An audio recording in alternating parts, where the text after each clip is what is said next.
ఒక్కోసారి ఎలాంటి శారీరక శ్రమ లేకుండానే అరచేతులు చెమటలు పడుతుంటాయి. మీకు తరచూ ఇలా అనిపిస్తుందా? చలికాలంలో కూడా ఈ సమస్య తలెత్తితే తేలిగ్గా తీసుకోకండి. మీ శరీరంలో కాలేయ వైఫల్యానికి ఇదొక సంకేతం కావచ్చు. వైద్యుల అభిప్రాయం ప్రకారం అరచేతులపై తరచూ చెమటలు పట్టడం కాలేయ సమస్యకు సంకేతం. ఈ సమస్య తలెత్తిన వెంటనే వైద్యులను సంప్రదించాలి. లక్షణాలను సకాలంలో గుర్తించడం ద్వారా ఫ్యాటీ లివర్ సమస్యను సులభంగా నయం చేయవచ్చంటున్నారు ఆరోగ్య నిపుణులు. అయితే అరచేతులకు చెమటలు పట్టడం ఫ్యాటీ లివర్కి సంకేతమైనప్పటికీ ఈ లక్షణాలు అన్ని సందర్భాల్లోనూ అందరికీ ఒకే విధంగా ఉండవని చెబుతున్నారు. కొన్ని సందర్భాల్లో అరచేతులపై ఎక్కువగా సేబాషియస్ గ్రంథులు ఉండడం వల్ల చెమట కలుగుతుంది. దీని కారణంగా చర్మం జిడ్డుగా మారడం ప్రారంభమవుతుంది. ఫలితంగా అరచేతులు చెమటలు పడతాయి.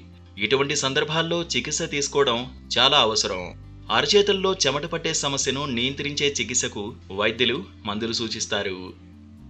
వ్యాయామం చేసేటప్పుడు లేదా ఎక్కువ శారీరక శ్రమ చేస్తున్నప్పుడు చెమటలు పట్టడం సహజం. అయితే కూర్చున్నప్పుడు కూడా చెమటలు పడుతున్నాయంటే అప్రమత్తంగా ఉండాల్సిన అవసరం ఉంది. ముఖ్యంగా అరచేతులు, అరికాలలో చెమటలు పడుతుంటే వైద్యులను సంప్రదించడం మంచిదంటున్నారు నిపుణులు. ప్రపంచవ్యాప్తంగా మిలియన్ల మంది ప్రజలు ఈ సమస్యతో పోరాడుతున్నారు. సైన్స్ భాషలో దీనిని హైపర్ హైడ్రోసిస్ అంటారు. సాధారణంగా శరీరం చెమట సహాయంతో దాని ఉష్ణోగ్రతను నియంత్రించడానికి ప్రయత్నిస్తుంది. అయితే హైపర్ హైడ్రోసిస్తో బాధపడేవారు చలికాలంలో కూడా అరచేతులు, అరికాల నుండి చెమట పట్టడం వంటి సమస్యను ఎదుర్కొంటారు. ఇది ఎన్నో ప్రమాదకర వ్యాధులకు దారితీయవచ్చు.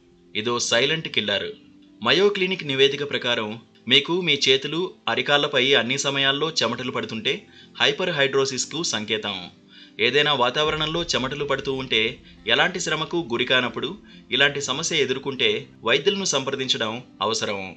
ఇలా చెమటలు పడుతుంటే మీ శరీరంలో అనేక లక్షణాలు కనిపిస్తాయని అంటున్నారు.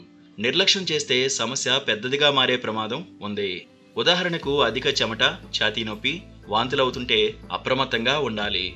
అటువంటి సందర్భాల్లో వైద్య నిపుణుల సలహా తీసుకోండి. మధుమేహం, రక్తంలో చక్కెర తగ్గడం, కొన్ని రకాల క్యాన్సర్లు, గుండెపోటు, ఇన్ఫెక్షన్, థైరాయిడ్ సమస్య మొదలైనవి ఉన్నప్పుడు కూడా చెమటలు పడతాయి. అధిక ఒత్తిడి, భయం వంటి పరిస్థితుల్లో కూడా ఇలా జరుగుతుందని నిపుణులు చెబుతున్నారు. అందువల్ల ఖచ్చితమైన కారణాన్ని కనుగొనడానికి వైద్య సలహా తీసుకోండి. అధిక చెమట శరీరంలో తేమను పెంచుతుంది కాబట్టి పరిస్థితిని మరింత దిగజార్చవద్దు. దీనివల్ల ఇన్ఫెక్షన్ సోకే ప్రమాదం ఉంది.